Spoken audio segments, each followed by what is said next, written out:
حضرت شاہ فرید الدین اتار رحمت اللہ علیہ کہتے ہیں میں بڑا مہنگا کاروبار کرتا تھا، عطر بیچتا تھا۔ مہنگا کاروبار ہے نا، عرب شریف کے اندر آپ جائیں تو جہاں سونے والی دکان ہوتی ہے اس کے ساتھ خوشبو والی دکان ہوتی، مکہ مکرمہ میں دیکھ لیں، مسجد نبوی میں دیکھ لیں، مہنگا کاروبار ہے اور اب میرا بزنس تھا، کاروبار تھا۔ تو آپ فرماتے ہیں کہ ایک دن ایک بزرگ آ گئے، انہوں نے ایک شیشی دیکھی، خوشبو سونگی، دوسری، تیسری، چوتھی۔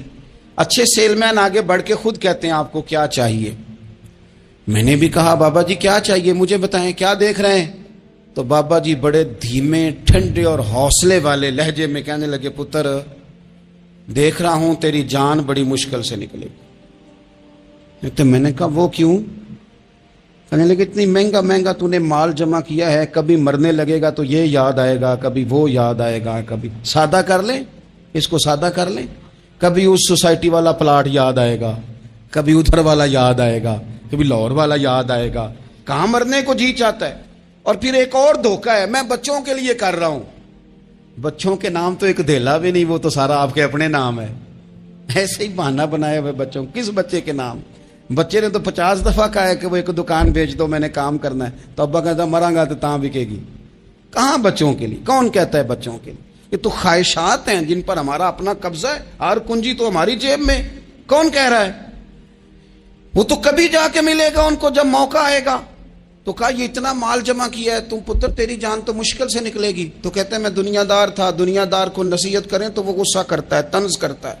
کہتے ہیں مجھے غصہ آیا تو میں نے جھٹ سے کہا، لوگ کہتے نہیں تم اپنی قبریں جانا ہے تو میں اپنی، کہتے میں نے جھٹ سے کہا، میں نے کہا بابا میری جان تو مشکل سے نکلے گی تو تیری کیسے نکلے گی؟ کہتے ہیں بابا جی کہنے لگے پتر ادھر آ نا ذرا۔ تو میں کاؤنٹر کے اوپر سے ہو کے بابا جی کے پاس آیا، وہ میری دکان کے فرش پہ لیٹے، کعبے کو منہ کیا، کلمہ پڑا اور ان کی روح پرواز کر گئی۔ عرش فرشتے بانگاں ملیاں، مکے پہ گیا شور، بلے شاہ اسی نہیں مرنا، اے تے مر گیا ہی کوئی ہور، نالے وارث شاہ ہو کدوں مر دے جنہ کیتیاں نیک کمائیاں نے۔